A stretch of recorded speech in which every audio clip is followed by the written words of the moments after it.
ஆனந்தம் கொள்கிறேன். எனக்கு அருமையானவர்களே, இந்த நாளிலும் கிறிஸ்துவின் வருகையை பற்றியதான மீண்டும் ஒரு செய்தியை உங்கள் மத்தியிலே நான் வைக்க வருகிறேன். கிறிஸ்துவின் உயிர்த்தெழுதலின் பின்பாக அவருடைய ஜனங்கள் உயிர்த்தெழுதலை பற்றி தான் இன்றைக்கு பேச போகிறேன். வேதாகம புத்தகத்தில் ஒரு வசனத்தை எங்கள் ஆராய்ச்சிக்காக உங்கள் முன்பாக வைக்கிறேன். 1 கொரிந்தியர் புத்தகம் 15வது அதிகாரம் 23வது வசனம் என்ன சொல்லுகிறது என்றால், அவனவன் தன் தன் வரிசையிலே உயிர்ப்பிக்கப்படுவார். முதற் பலனானவர் கிறிஸ்து, பின்பு அவருடையவர்கள் உயிர்ப்பிக்கப்படுவார்கள் என்று வேதம் சொல்லுகிறது. பிரியமார்களே, அவருடையவர்கள் அவருடைய வருகையிலே உயிர்ப்பிக்கப்படுவார்கள் என்பதுதான் இந்த வேத வசனத்தின் அழுத்தம். பிரியமார்களே, இந்த நாட்களிலே கர்த்தருடைய வருகை எனக்கூடியதான ஒரு வருகைக்காக நாம் இந்த நாளிலே ஆயத்தப்பட்டு வருகிறோம். வருகை என்பது பல வரிசைகளை கொண்டது. முதலாவது உயிர்த்தெழுதலிலே பங்கேற்றவர் இயேசு கிறிஸ்து, அவர் முதற் பலனானவர்.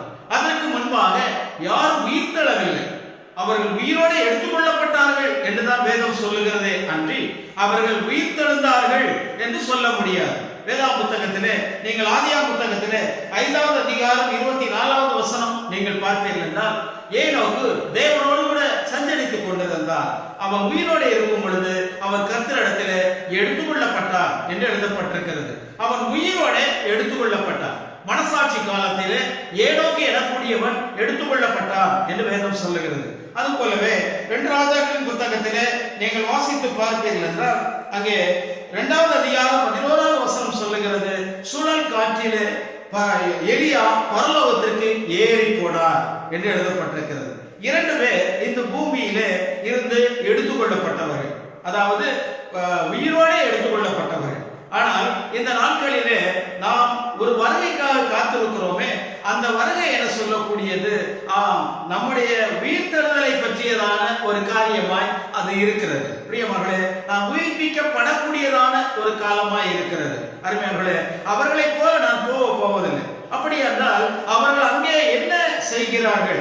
அந்த மனசாட்சி காலத்தில் உள்ளதான ஏனோக்கும் எலியாவும் இப்பொழுது என்ன செய்து கொண்டிருக்கிறார்கள் என்பதற்கு வேதம் ஒரு சில அத்தாட்சிகளை தருகிறது. சகரியாவின் புத்தகம் 4வது அதிகாரம் 11வது வசனத்திலே நீங்கள் பார்ப்பீர்கள் என்றால், அவர்கள் ஜீவனுள்ள ஒரு ஒலிவ மரங்களாய் அங்கே இருப்பதாக வேதம் சொல்லுகிறது. அதே புத்தகத்திலே 4வது அதிகாரத்தின் 14வது வசனத்திலே நீங்கள் பார்ப்பீர்கள் என்றால், கர்த்தருடைய சமூகத்தில் இருக்கக்கூடியதான அபிஷேகம் பெற்றவர்கள் இவர்களே, அவர்கள் தான் இந்த 2 உயிரோடு இருக்கிறவர்கள் என்பதை நான் நம்புகிறேன். பிரியமானவர்களே, அவர்களே வருங்காலங்களிலே மகா உபத்திரவ காலத்தின் பின்காலத்திலே அவர்கள் என்ன செய்ய போகிறார்கள்? பூமியிலே அந்த யூதர்களுக்கு செய்திகளை கொடுக்கக்கூடியவர்களாய் வரப்போகிறார்கள் என்று வேதம் சொல்லுகிறது. பிரியமானவர்களே, நான் நம்புகிறதை உங்கள் மத்தியிலே சொல்லுகிறேன். அருமையானவர்களே, அவனவன் தன் தன் வரிசையிலே உயிர்ப்பிக்கப்படுவார். அதாவது முதலாவது கிறிஸ்து, பின்பு அவருடையவர்கள். பிரியமானவர்களே, இயேசு உயிர்த்தெழுந்து சுமார் 2000 ஆண்டுகளுக்கு மேலாக ஆகிவிட்டது என்பதை நாம் அறிவோம். இன்பு அவருடையவர்கள் என்று சொல்லக்கூடிய நாம், வேதம் சொல்லுகிறது உன்னத பாட்டு 2வது அதிகாரம் 16வது வசனம் நீங்கள் பார்ப்பீர்கள் என்றால், என் நேசர் என்னுடையவர், நான் அவருடையவள். அதாவது கிறிஸ்தவ உறவு என்பது கிறிஸ்துவுக்கும் சபைக்கும் உள்ளதான ஒரு உறவு. அதாவது கணவனுக்கும் மனைவிக்கும் உள்ளதான ஒரு மாபெரும் உறவாய் இருக்கிறது. இதை பற்றி தான் அப்போஸ்தலனாகிய பவுல் எபேசியருக்கு எழுதும் பொழுது 5வது அதிகாரத்திலே 32வது வசனம் சொல்லும் பொழுது, இந்த ரகசியம் பெரியது. நான் கிறிஸ்துவுக்கும் சபைக்கும் உள்ளதான காரியத்தை பற்றி பேசுகிறேன். பிரியமானவர்களே, கிறிஸ்தவ உறவு என்பது கிறிஸ்துவோடு கூட நாம் இணைந்திருக்கிறதான ஒரு உறவாய் இருக்கிறது. இந்த உறவில் இருக்கிறவர்களே, கணவன் மனைவியாக பூமியிலே வாழ்ந்து காட்டுகிறவர்களே, நிச்சயமாக பரலோக ராஜ்யத்திற்கு எடுத்துக்கொள்ளப்படுவார்கள். அவர்கள் செய்த கர்த்தர் செய்யாதவற்றை தராதவற்றை மறப்பதும், சபை மக்கள் செய்யாதவற்றை தராதவை மறப்பதும் தான் உறவின் ஐக்கியமாய் இருக்கிறது. பிரியமானவர்களே, இவர்கள் எப்படி ஆகிலும் கூட இந்த வருகையானது நடைபெற போகிறது.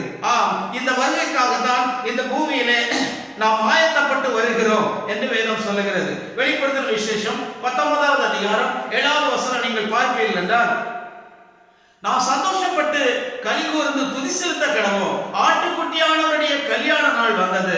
ஆட்டுக்குட்டியானுடைய மனைவி தன்னை ஆயத்தப்படுத்தினார் என்று வேதம் சொல்லுகிறது. அதாவது கர்த்தருடைய வருகைக்காக ஒரு மனிதன் தன்னை ஆயத்தப்படுத்த வேண்டும். ஒரு ஸ்தாபனம் ஒரு மனிதனை ஆயத்தப்படுத்த முடியாது. தேவனை நினைத்து துதித்து மகிழ்ந்து கலிகூர்ந்து அவனே தன்னை ஆயத்தப்படுத்திக் கொள்ள வேண்டும். அப்படிப்பட்டவன் தான் அந்த வருகையில எடுத்துக்கொள்ளப்படுவான் என்பது வேதம் சொல்லுகிறது. வேதம் இன்னும் சொல்லும் பொழுது அப்போஸ்தலர் அதிகாரம் 1வது அதிகாரத்தில் நீங்கள் 11வது வசனம் பார்ப்பீர்கள் என்றால், கலிலேயராகிய மனுஷரே, நீங்கள் வானத்தை அனுபவித்து பார்க்கிறது என்ன? உங்களுடைய கர்த்தராகிய இயேசு கிறிஸ்து எப்படி வானத்திற்கு எடுத்துக்கொள்ளப்பட்டாரோ அப்படியே மீண்டும் வருவார் என்று அவர் சொல்லுகிறார். அருமையானவர்களே, எப்படி பூமியிலிருந்து எடுத்துக்கொள்ளப்பட்டாரோ அப்படியே மீண்டும் பூமிக்கு வருவார். அவர் தம்முடைய மனமாட்டியம் சபையை சேர்த்துக் கொள்ளும்படியாக அவர் வரப்போகிறார் என்பதற்கு இது ஒரு நல்ல சான்றாக அடையாளமாக இருக்கிறது. இன்னும் 1 தெசலோனிக்கேயர் புத்தகத்திலே 4வது அதிகாரம் 16வது 17வது வசனத்தை நீங்கள் பார்ப்பீர்கள் என்றால் அங்கே சொல்லப்பட்டிருக்கிறது, ஏனெனில் கர்த்தர் தாமே ஆரவாரத்தோடும் பிரதான தூதனுடைய சத்தத்தோடும் தேவ எக்காலத்தோடும் வானத்தில் இருந்து இறங்கி வருவார். அப்பொழுது கிறிஸ்துவுக்குள் மரித்தவர்கள் முதலாவது எழுந்திருப்பார்கள் என்று வேதம் சொல்லுகிறது. பிரியமானவர்களே, இந்த நாட்களிலே நாம் என்ன செய்ய வேண்டும்? கிறிஸ்துவோடு கூட உள்ள உறவை நாம் பலப்படுத்திக் கொள்ளக்கூடியவர்களாய் இருக்க வேண்டும்.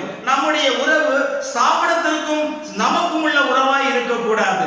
தெய்வத்திற்கும் நமக்கும் உள்ள உறவாய் இருக்க வேண்டும். ஸ்தாபனத்தின் கொள்கைக்கும் நமக்கும் உள்ள உறவாய் இருக்கக்கூடாது. கிறிஸ்துவின் உபதேசத்திற்கும் நமக்கும் உள்ள உறவாய் இருக்க வேண்டும். அப்படிப்பட்ட உறவு உள்ளவர்கள் மாத்திரமே கர்த்தருடைய வருகையிலே, அந்த ரகசிய வருகையிலே எடுத்துக்கொள்ளப்படுவார்கள். பிரியமானவர்களே, ஏன் இது ரகசிய வருகை என்று சொல்லப்படுகிறது என்றால், யாருக்கும் தெரியாத வண்ணமாய் இயேசு கிறிஸ்து இந்த பூலோகத்திலே வரப்போகிறதை தான் இந்த வேதம் சொல்லுகிறது ரகசிய வருகை என்று. அருமையானவர்களே, அப்போஸ்தலர் நடவடிக்கைகள் 9வது அதிகாரத்திலே நீங்கள் 7வது வசனம் நீங்கள் பார்ப்பீர்கள் என்றால் அங்கே என்ன சொல்லப்பட்டிருக்கிறது? சவுலானவனை கர்த்தர் சந்திக்கிற வேளையிலே அங்கே ஜனங்கள் என்ன செய்கிறார்கள்? அவர்கள் ஒருவரையும் காணாமல் என்ன செய்யப்பட்டிருக்கிறாங்க? ஒரு சத்தத்தை மாத்திரத்தை கேட்டும் அவர்கள் ஒருவரையும் காணவில்லை. ஏதோ ஒரு சத்தம் உண்டாயிற்று, ஆனால் சவுலோடு கூட ஆண்டவர் பேசுகிறதை சவுல் கேட்கிறார். பிரியமானவர்களே, மற்றவர்கள் ஏதோ ஒரு சத்தத்தை கேட்டார்களே அன்றி உலகத்தில் உள்ள ஜனங்கள் யாரையும் பார்க்கவில்லை. யாருக்கும் தெரியாத அளவிலே இயேசு வந்து தம்முடைய ஜனத்தை கூட்டிக் கொண்டு போய்விடுவார் என்றுதான் இந்த வேதாகமம் திட்டவட்டமாக சொல்லுகிறது. பிரியமானவர்களே, மேலும் நீங்கள் வேதாகமத்தில் யோவான் 12வது அதிகாரத்திலே 29வது வசனம் நீங்கள் வாசித்து பார்ப்பீர்கள் என்றால் அங்கே நான் பார்க்கும் பொழுது இயேசுவானவர் பிதாவோடு கூட பேசிக் கொண்டிருக்கும் பொழுது, நான் உன்னை மகிமைப்படுத்துவேன், இன்னமும் மகிமைப்படுத்துவேன் என்று பேசுகிற சத்தத்தை இயேசு கேட்டுக் கொண்டிருக்கிறார். ஜனங்கள் சொல்லுகிறார்கள், அது ஒரு இடி முழக்கம் உண்டாயிற்று என்று சொல்லுகிறார்கள். யாருக்கும் தெரியாமல் ஒரு இடி முழக்கத்தை போன்ற ஒரு சத்தம் மாத்திரம் உண்டாகும். ஆனால் பூமியிலே ஒரு மாபெரும் மாற்றம், ஒரு மாபெரும் நிகழ்வு பூமியிலே நடைபெற போகிறது. அது எந்த அரசாங்கத்தாலும் தடை செய்ய முடியாது, எந்த ஸ்தாபனத்தாலும் தடை செய்ய முடியாது, எந்த உறவுகளாலும் அதை தடை செய்ய முடியாது. அதுதான் நான் சொல்லுகிறேன், நான் கிறிஸ்துவுக்கும் நமக்கும் உள்ள உறவை பலப்படுத்திக் கொள்வோம் என்றால் மாத்திரமே அந்த உறவிலே, ஐக்கியத்திலே, ஒரு அன்பிலே நாம் வளர்ச்சி அடையும் போது மாத்திரம்தான் அந்த வருகையிலே நாம் எடுத்துக்கொள்வோம். நாம் உலகத்தோடு கூட உறவு கொண்டிருந்தால், உலகத்தோடு கூட சிநேகம் வைத்திருந்தால், உறவுகளோடு கூட சிநேகம் வைத்திருந்தால், ஸ்தாபனத்தோடு கூட ஐக்கியத்தை பலப்படுத்திக் கொண்டிருந்தால் நிச்சயமாக நீங்கள் எடுத்துக்கொள்ளப்பட முடியாது. கர்த்தருடைய வருகைக்கு அவசியமானது தேவன் மேல் உள்ளதான அன்பு. அந்த முழு அன்பையும் முழு ஆத்துமாவோடு நீங்கள் செலுத்துவீர்கள் என்றால் கர்த்தருடைய வருகையிலே நீங்கள் நிச்சயமாக என்ன செய்யப்படுவீர்கள்? எடுத்துக்கொள்ளப்படுவீர்கள் என்பதுதான் இந்த வேத புத்தகத்தில் இருந்து சொல்லுகிறது. அதற்கு நாம் எப்படி இருக்க வேண்டும் என்று 1 தெசலோனிக்கேயர் புத்தகத்திலே 5வது அதிகாரம் 23வது வசனத்திலே சொல்லும் பொழுது, சமாதானத்தின் தேவன் தாமே உங்களை முற்றிலும் பரிசுத்தமாக்குவாராக, உங்கள் ஆவி ஆத்துமா சரீரம் முழுவதும் நம்முடைய கர்த்தராகிய இயேசு கிறிஸ்து வரும் பொழுது குற்றமற்றதாய் இருக்கும்படிக்கு காக்கப்படுவதாக என்று சொல்லுகிறார். பிரியமானவர்களே, நம்முடைய ஆவி ஆத்துமா சரீரம், அதாவது நம்முடைய மனது, நம்முடைய சரீரம், நம்முடைய உயிர், இந்த மூன்றுமே பரிசுத்தமானதாய் காணப்பட வேண்டும். இயேசு கிறிஸ்துவின் ரத்தம் உயிரிலே இருக்கிறது என்று வைத்துக் கொள்ளுங்கள். ரத்தத்திலே உயிர் இருக்கிறது. அந்த ரத்தத்தை பற்றி வேதம் என்ன சொல்லுகிறது? குற்றமற்ற மாசற்ற ரத்தம் என்று அவரை பற்றி சொல்லப்பட்டிருக்கிறது. பிரியமானவர்களே, நம்முடைய ரத்தத்திலே எந்த விதமான குறைபாடுகளும் இல்லாதவர்களாய் நாம் காணப்பட வேண்டும். சரீரத்திலே யாதொரு குறைபாடு இல்லாதவர்களாய் நாம் காணப்பட வேண்டும். குற்றமற்றவர்களாய் வாழ வேண்டும். நம்முடைய ஆவியிலே, நம்முடைய சிந்தையிலே, நம்முடைய மனதிலே குற்றமற்றவர்களாய் நாம் இருக்க வேண்டும். இந்த மூன்று பரிசுத்த நிலையில் இருக்கும் என்றால் அவர்களே பரிசுத்தவான்களாய் இருப்பார்கள். அவர்களே பரலோக ராஜ்யத்திற்கு எடுத்துக்கொள்ளப்படுவார்கள் என்பதை வேதம் திட்டவட்டமாக சொல்லுகிறது. அருமையானவர்களே, அதனால நான் சொல்லுகிறேன், என்னுடைய ஆவி, ஆத்துமா, சரீரம் முழுவதுமாக பரிசுத்தமாய் இருக்க வேண்டும். பிரியமானவர்களே, அதனால நான் சொல்லுகிறேன், நீங்கள் தேவனுடைய ஆலயத்தை கெடுக்காதீர்கள் என்று பவுல் சொல்லுகிறார். நீங்கள் நகை அணிவதினாலே, ஒரு துவாரம் விடுவதினாலே அந்த ஆலயத்தை நீங்கள் கெடுக்கிறீர்கள். மூக்குப்பொடி போடுவதினாலே, பீடி புகைப்பதினாலே, கஞ்சாய் உபயோகிப்பதினாலே, மது அருந்துவதினாலே உங்கள் சரீரத்தை, தேவ ஆலயத்தை நீங்கள் கெடுக்கிறீர்கள். அந்த சரீரத்தை நீங்கள் பரிசுத்தம் உள்ளதாய் காத்துக்கொள்ள வேண்டும் என்றுதான் வேதம் சொல்லுகிறது. உங்களுடைய ரத்தம் நீங்கள் உண்ணுகிற உணவினாலே அது என்ன செய்கிறதுங்க? பிளட்ல சுகர் இருக்குங்க, பிளட்ல அது இருக்கு, இது இருக்குங்கிறாங்க. இவைகள் எல்லாம் கூட சுத்தமாக்கப்பட வேண்டும். இந்த மூன்றும் சுத்தமாக வேண்டும். இருதயத்திலே சுத்தம், மனதிலே சுத்தம், சிந்தையிலே சுத்தம், பேச்சிலே சுத்தம், எல்லாவற்றிலும் சுத்தங்கள் கலரும்போதுதான் பரிசுத்தவானாய் அவன் பரலோக ராஜ்யத்திற்கு எடுத்துக் கொள்ளப்படுவான் என்பதற்கு இந்த வேதம் சான்றாய் இருக்கிறது. இவர்களே கர்த்தருடைய வருகைக்கு, ரகசிய வருகைக்கு தங்களை ஆயத்தப்படுத்திக் கொண்டு வருகிறதான தேவனுடைய ஜனங்கள் என்று சொல்லப்பட்டிருக்கிறது. அதற்கு உதாரணமாக இந்த வேதாகமத்திலிருந்து ஒரு பகுதியை உங்கள் மத்தியிலே வைக்கிறேன். வெளிப்படுத்தின விசேஷம் நீங்கள் பார்க்கும் பொழுது 12வது அதிகாரத்திலே ஒரு காரியத்தை நீங்கள் பார்க்கலாம். அங்கே என்ன நடக்கிறது என்றால், அங்கே வானத்திலே ஒரு அடையாளம் காணப்பட்டது. அது என்ன என்றால், ஒரு ஸ்திரீயானவள் சூரியனை அணிந்திருக்கிறாள். அவளுடைய அவளுடைய பாதத்தின் கீழே சந்திரன் இருக்கிறது. அவள் 12 நட்சத்திரங்களை கொண்ட ஒரு நல்ல கிரீடத்தை அவள் சூடி இருக்கிறாள் என்று வேதம் சொல்லுகிறது. அது மாத்திரமல்லாது அவள் கற்ப வேதனைப்படுகிறவளாய் என்ன செய்கிறார்கள்? பிள்ளை பெறும்படி அவள் கற்ப வேதனைப்படுகிறாள். இதற்கு முன் அடுத்தபடியாக வேறொரு அடையாளத்தையும் கூட அங்கே பவுல் சொல்லுகிறதை யோவான் சொல்லுகிறதை நாம் பார்க்கலாம். ஆவியானவர் சொல்லுகிறார், வேறொரு அடையாளத்தையும் கண்டேன். அங்கே 10 தலைகளையும் 7 கொம்புகளையும் 7 முடிகளையும் கொண்டதான ஒரு சிவப்பான ஒரு சர்ப்பமானது என்ன செய்து கொண்டிருக்கிறது? முன்பாக நின்று கொண்டிருக்கிறது. அவள் பிள்ளையை பெற்றெடுத்த உடனே அந்த பிள்ளையை பட்சித்து போடும்படியாக, கொன்று போடும்படியாக அந்த பிள்ளைக்கு முன்பாக, அந்த ஸ்திரீக்கு முன்பாக அது நின்று கொண்டிருக்கிறது. இதுதான் சபையின் அடையாளம். பிரியமானவர்களே, இதை பல ஸ்தாபனத்திற்கு ஒப்பிட்டு பேசுகிறார்கள். ஆனால் நான் தனிப்பட்ட மனிதனுக்கு ஒப்பிட்டு பேசுகிறேன் என்பதை நீங்கள் புரிந்து கொள்ளுங்கள். இங்கே சொல்லப்பட்டிருக்கிறது, அங்கே நான் பார்க்கும் பொழுது அவள் வானத்திலே என்ன செய்யப்பட்டது? அடையாளம் காணப்பட்டது. பிரியமானவர்களே, நாம் கிறிஸ்துவுடனே கூட நாம் எழுப்பப்பட்ட பொழுது அவரோடு கூட உன்னதங்களிலே நம்மை உட்காரவும் செய்தார் என்று எபேசியருக்கு பவுல் எழுதும் பொழுது 2வது அதிகாரம் 7வது வசனத்திலே சொல்லுகிறார். உன்னதங்களிலே அவரோடு கூட உட்காரும்படி ஆண்டவர் செய்து இருக்கிறார். இன்னைக்கு ஆவிக்குரிய மனிதன் பூமிக்குரியவன் அல்ல, பூமியில் சிந்தை உள்ளவன் அல்ல. உங்களுடைய பொக்கிஷம் எங்கே இருக்கிறதோ அங்கே உங்களுடைய இருதயம் இருக்கட்டும் என்று ஆண்டவர் சொன்னார். பரலோகத்திலே பொக்கிஷத்தை சேருங்கள் என்று ஆண்டவர் சொன்னார். ஆவிக்குரிய மனிதன் பூமியில் வாழ்கிற நினைப்பையே மறக்க வேண்டும்.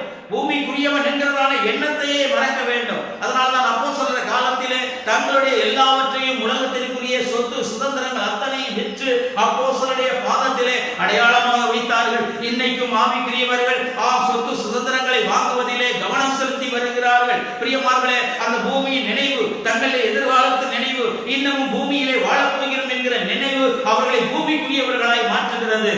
பவுல் கொலோசியருக்கு பவுல் எடுத்து எழுதும் பொழுது, நீங்கள் கிறிஸ்துவுடனே கூட எழுந்ததுண்டானால் கிறிஸ்து இயேசுவின் வலது பார்சத்தில் வீற்றிருக்கிற மேலானவைகளே தேடுங்கள், பூமிக்குரியவைகள் அல்ல, நீங்கள் மேலானவைகளே தேடுங்கள் என்று கொலோசியர் 3ஆம் அதிகாரம் 1வது வசனம் 2வது வசனத்திலே இவ்வாறு சொல்லப்பட்டிருக்கிறது. பிரியமானவர்களே, வானம் தேவனுடைய சிங்காசனமாய் இருக்கிறது. இன்னைக்கு ஆவிக்குரியவன் பூமியில் இல்லை, அவன் முழுவதுமாக தேவனுடைய சிங்காசனத்தில் அவரோடு கூட உட்கார்ந்து இருக்கிறான் என்பதுதான் வேதத்தின் சொல்லாய் இருக்கிறது. பிரியமானவர்களே, எத்தனை பேர் இந்த பூமியிலே நாம் தேவனோடு கூட உட்கார பழகி இருக்கிறோம், அவரோடு கூட இருக்க பழகி இருக்கிறோம். அவரோடு கூட உட்காரக்கூடியவர்கள் அழைக்கப்பட்டவர்களும் தெரிந்து கொள்ளப்பட்டவர்களும் உண்மை உள்ளவர்களாய் இருப்பார்கள் என்று வேதம் சொல்லுகிறது. பிரியமானவர்களே, நாம் அவரோடு கூட இருக்க பழக வேண்டும்.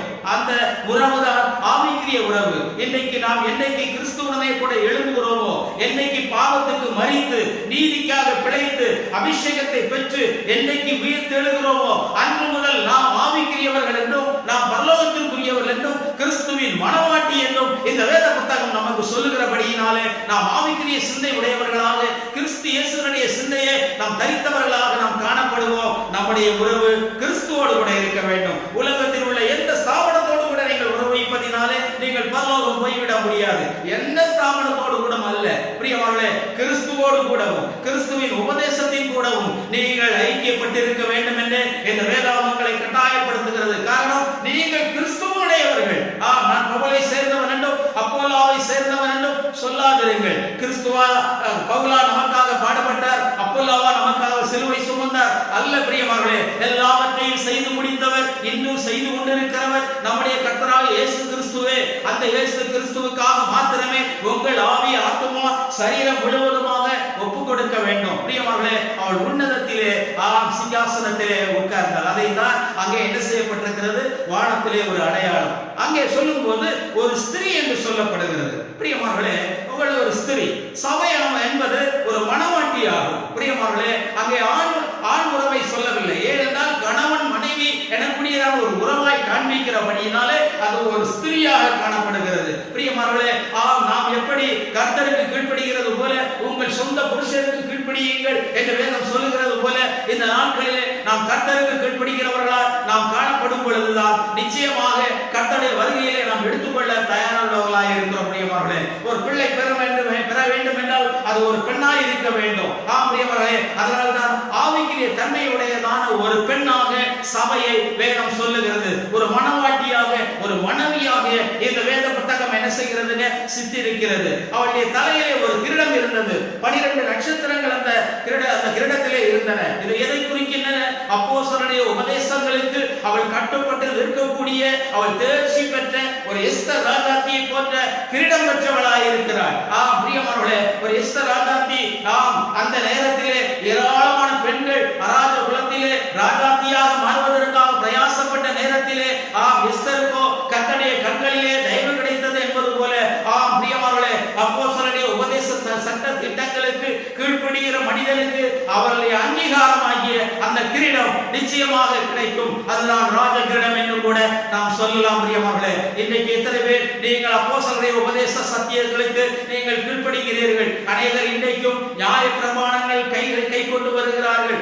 பிரியமானவர்களே, நீங்கள் நியாய பிரமாணத்தின்படி நீங்கள் நீதிமான்களாய் இருக்க விரும்புவீர்கள் என்றால் நீங்கள் கிறிஸ்துவை விட்டு பிரிந்து கிருபை நின்று விழுந்தீர்கள். அதாவது நீங்க டைவர்ஸ் வாங்கிட்டீங்கன்னு அர்த்தம். பிரியமானவர்களே, நியாய பிரமாணம் பழைய ஏற்பாட்டு பரிசுத்தவான்களுக்குரியது.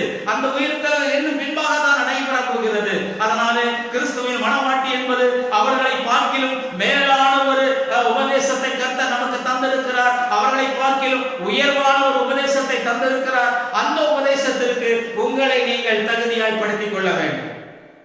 அவள் சூரியனை தரித்துக் கொண்டிருந்தாள். பிரியமானவர்களே, சூரியன் என்பதை ஆவிக்குரிய பிரகாரமாய் எடுத்துக்கொண்டால் அது தகப்பன் என்று சொல்லலாம்.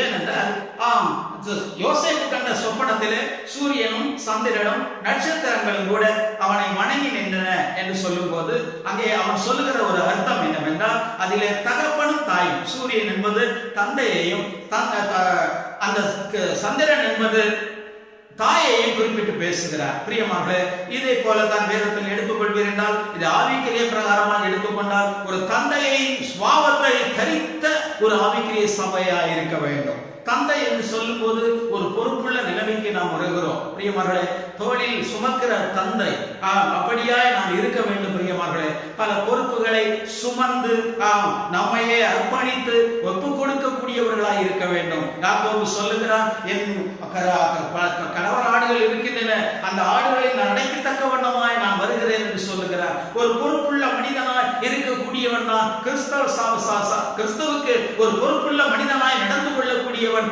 தந்தையின் சுபாவத்தை தரித்துக் கொண்டவனாய் இருக்கிறார். இன்னொரு பாகத்தில் எடுத்துக்கொள்வீர் என்றால் வேதாகம் மல்கியாவிலே சொல்லப்பட்டிருக்கிறது நீதியின் சூரியன் என்று. பிரியமானவர்களே, நீதியை தரித்துக் கொண்டவன், தேவனுடைய வசனத்தின்படி நடப்பதையே ஆடையாய் தரித்துக் கொண்டவர்கள் தான் ஆவிக்குரியவர்கள். பிரியமானவர்களே, உங்களை பார்க்கும் பொழுது தேவனுடைய நீதியை பார்க்க வேண்டும், உங்களை பார்க்க கூடாது. இயேசு என்ன சொன்னார்?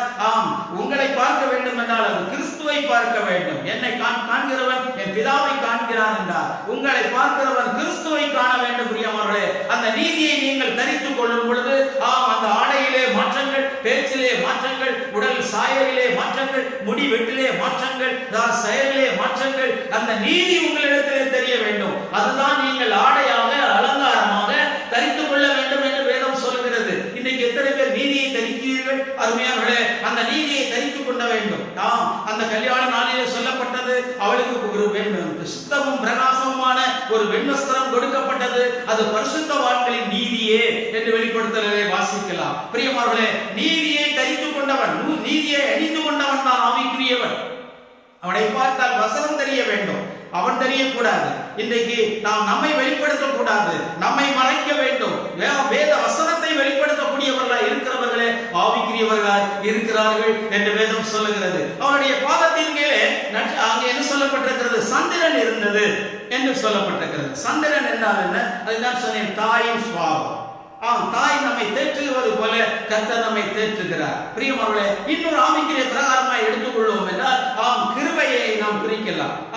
பெரிய சுடரில் இருந்து வருகிறதான வெளிச்சத்தை இது உள்வாங்கி அதை பிரதிபலிக்கக்கூடியதுதான் எது என்றால் சந்திரன். பிரியமானவர்களே, தேவனிடத்திலிருந்து வருகிற கிருபையை பிரதிபலிப்பதான அந்த சந்திரன். அந்த கிருபையிலே நிலை நிற்கிறோம் எனக்கூடியதான ஒரு எண்ணத்தோடு கூட நாம் இருக்க வேண்டும். நாம் வானத்திலே நிற்கிறோம், நம்மை சுமந்து நிற்பது கிருபை. அந்த கிருபை நம்மை விட்டு விலகி போனால், அந்த கிருபையை நாம் விருதமாக்கி போனால், கிருபையை நாம் தள்ளி போட்டால், பிரியமானவர்களே, நாம் கீழே விழுந்து விடுவோம். நாம் நிற்பதும் நிர்மூலம் ஆகாதிருப்பதும் தேவனுடைய சுத்த கிருபை என்பதை ஆவிக்குரிய மனிதன் நினைவு கூற வேண்டும். அந்த கிருபை இல்லாதவன், கிருபையை இழந்தவன், நிச்சயமாக அவன் அங்கே வானத்தில் இருக்க முடியாது, பூமியிலே விழுந்து எழுப்பு நுரைக்கு சாகக்கூடிய நிலைமை உண்டாகும். பிரியமானவர்களே, அதனால்தான் நம்மை கீழே விழாதபடி தாங்கும்படிக்கு கிருபையை கர்த்தர் தந்திருக்கிறார். இது அருமையின் கிருபையான ஒரு காலம். இந்த கிருபையின் காலத்திலே நீங்கள் கிருபையை தரித்துக் கொண்டவர், கிருபையிலே நிற்கக்கூடியவர்கள் என்பதை நினைவு கூர்ந்து எப்போதுமே கிருபைக்காக நீங்கள் தேவனை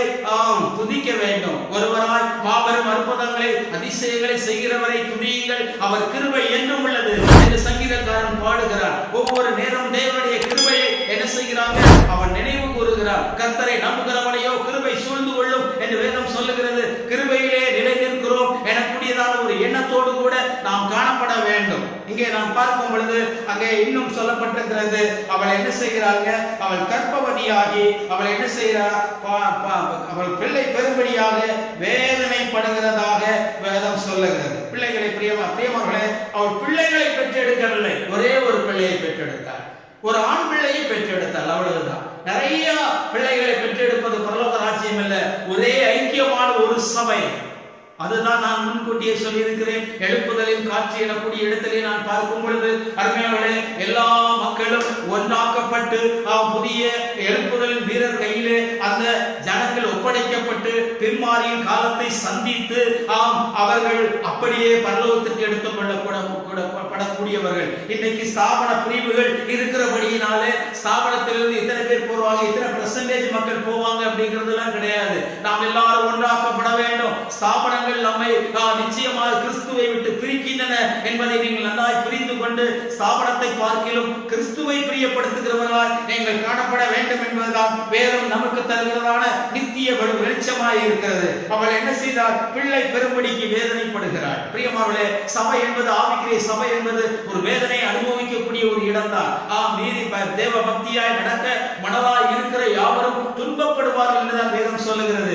ஆவிக்குரியவன் வம்சத்திற்குரியவனாலே துன்பப்படுத்தப்படுவார். நிச்சயமாக துன்பத்தை சகித்து நாம் பரலோக ராஜ்யத்திற்கு உரியவர் என்பதை நாம் நின்றே காட்ட வேண்டும், சாதித்தாக வேண்டும். அந்த நிலையிலே நின்று பிள்ளை பெற்றாக வேண்டும். பிரியமானவர்களே, அவள் வேதனையோடு கூட நின்று வேதனைப்பட்டு, படுத்தல்ல உட்கார்ந்தல்ல, நின்று கொண்டு வேதனைப்படுகிறாள். பிரியமானவர்களே, அப்படியா இயேசுவை போல அந்த பாடுகளை சகித்த அந்த சபைதான் பரலோக ராஜ்யத்திற்கு என்ன செய்யப்படுங்க? எடுத்துக்கொள்ளப்படும். அப்பொழுது அவள் பிள்ளை பெறுகிறாள். அந்த பிள்ளையானது கீழே வருகிற போது அவள் சகல ஜாதிகளையும் இருப்பு கோளால் ஆளுகை செய்யக்கூடிய ஒரு ஆண் பிள்ளையை பெற்றெடுத்தாள் என்று வேதம் சொல்லுகிறது. பிரியமானவர்களே, பெற்றெடுத்த பிள்ளை ஆண் பிள்ளை. ஏனென்றால் ஆண் என்றாலே பலவான் என்றுதான் அர்த்தம், பராக்கிரமசாலி என்ற அர்த்தம். ஒரு பெண் பிள்ளையை பெற்றெடுத்தால் அவள் ஒரு பலவீன பாண்டத்தை பெற்றெடுத்தாள் என்று நீங்கள் பார்க்கலாம். பிரியமானவர்களே, ஆம், ஆவிக்குரிய சபையானது ஒரு பலமான ஆத்துமாவை, பலமுள்ள ஒரு இருதயத்தை நாம் பெற்றக்கூடியவர்களாய் நாம் காணப்பட வேண்டும். பிரியமானவர்களே, ஒரு பலகீனமான ஒரு மிருகமானது ஒரு தன் குட்டியை ஈடுகிற நேரத்திலே அந்த மாம்சத்தை உண்ணும்படியாக காடுகளிலே பல மிருகங்கள் சுற்றி இருக்கும். இது போல சாத்தானும் இருக்கிறார். ஆனால் அது ஒரு பலமான குழந்தையாய் இருக்கிறது. அது சாத்தானை ஜெயித்ததாய் ஒரு கரம் நீட்டப்படுகிறது. கர்த்தர் அவரை என்ன செய்கிறார்? பரலோகத்திற்கு எடுத்துக்கொண்டார் என்று சொல்லப்பட்டிருக்கிறது. இந்த சாத்தானாலே அந்த பிள்ளையை சேதப்படுத்த முடியவில்லை, பட்சிக்க முடியவில்லை, அழித்து விட முடியவில்லை. பிரியமானவர்களே, எந்த ஆவிக்குரிய மனிதனாலும் இந்த உலகத்தால் எந்த முறையிலும் அழித்து விட முடியாது. நீங்கள் ஆவிக்குரிய ஜீவியம் செய்யக்கூடியவர்களாக இருப்பீர்கள், எந்த சக்தியாலும் உங்களை அழிக்க முடியாது என்பதை நீங்கள் புரிந்து கொள்ளுங்கள். பிரியமானவர்களே, அந்த ஆண் பிள்ளையானது பரலோகத்திற்கு என்ன செய்யப்பட்டது? எடுத்துக் கொள்ளப்பட்டது என்று வேதம் சொல்லுகிறது. இப்படியே ஆவிக்குரிய சபையானது எப்படி எடுத்துக் கொள்ளப்பட போகிறது? இந்த வரிசையின் 2ஆம் பகுதியிலே எடுத்துக் கொள்ளப்பட போகிறது. பிரியமானவர்களே, இந்த வேதத்தை நீங்கள் ஆராய்ந்தீர்கள், பார்த்தீர்கள். இதை நீங்கள் சற்று கவனித்து பாருங்கள். நான் சொல்வது என் உண்மை என்பதை நீங்கள் வேதத்தின் புத்தகத்தை கையில் எடுத்துக்கொண்டு நான் சொன்ன வசனங்களை உறுதிப்படுத்திக் கொண்டு நீங்கள் பாருங்கள். 2ஆம் வருகை, இயேசுவின் வருகை, ரகசிய வருகை, உயிர்த்தெழுதல் 2வது வரிசை இப்பொழுதே சீக்கிரமாய் நடைபெறும் காலமாய் இருக்கிறது. அந்த காலத்திற்காக, அந்த வருகை நாளுக்காக, அந்த திருடனை போல வருகிற நாளுக்காக நீங்கள் ஆயத்தமாய் இருக்கிறீர்களா? எப்போது வருவார் என்று ஆண்டவர் சொல்லவில்லை. அது தூதர்களுக்கும் தேவன் சொல்லிக் கொடுக்கவில்லை. வருகை என்பது அது எப்போதும் வருவதில்லை. ஆனால் 3வது வருகை பற்றி வேதம் சொல்லும் பொழுது நடுராத்திரியிலே மணவாளன் வந்தான் என்று சொல்லப்பட்டிருக்கிறது. இது அல்ல, இது காலையிலோ மத்தியானத்திலோ சேவல் கூறும் நேரத்திலோ எப்போது வேண்டுமானால் வரலாம். அதுதான் ரகசிய வருகை. அந்த வருகைக்காக உங்களை நீங்கள் ஆயத்தப்படுத்த இருக்கிறீர்களா? உங்கள் ஜனங்களை ஆயத்தப்படுத்த இருக்கிறீர்களா? கர்த்தராகிய இயேசு கிறிஸ்துவே வாரும், நான் உமக்காக காத்திருக்கிறேன் என்று எத்தனை பேர் நீங்கள் சொல்லுகிறீர்கள்? அந்த வருகைக்காக நீங்கள் உங்களை தாமே ஆயத்தப்படுத்துங்கள். கர்த்தராகிய இயேசு கிறிஸ்து சீக்கிரமாய் வரப்போகிறார். மரணாதா, இயேசுவே வாரும் என்று சொல்லி அழைக்கிறதான பிள்ளைகளை கர்த்தர் சீக்கிரமாய் சேர்த்துக் கொள்ளப் போகிறார். அதற்கு என்ன ஜீவியம் செய்வோம்? பரலோக ராஜ்யத்திற்கு நம்மை நாமே தகுதிப்படுத்துவோம். இந்த வசனங்களினாலே கர்த்தர் தாமே உங்களை ஆவிக்குரிய ஜீவியத்திலே வளர செய்வாராக. உங்களையும் கர்த்தர் தகுதிப்படுத்துவாராக. அடியேனையும் கூட இந்த வசனத்திற்கு ஒப்புக் கொடுக்கிறேன். கர்த்தருடைய வருகையிலே நான் காணப்பட வேண்டும் என்று விரும்புகிறேன். கர்த்தர் தாமே நாம் யாவரையும் கூட பரலோகத்திலே ஒன்றாய் இருக்கும்படி கர்த்தர் அனுமதிப்பாராக, ஆசீர்வதிப்பாராக. இந்த வசனத்தின் மூலமாய் உங்கள் குடும்பத்தாரை மேன்மைப்படுத்துவாராக. கர்த்தர் தாமே உங்கள் யாவரையும் ஆசீர்வதிப்பாராக. God bless you. நன்றி.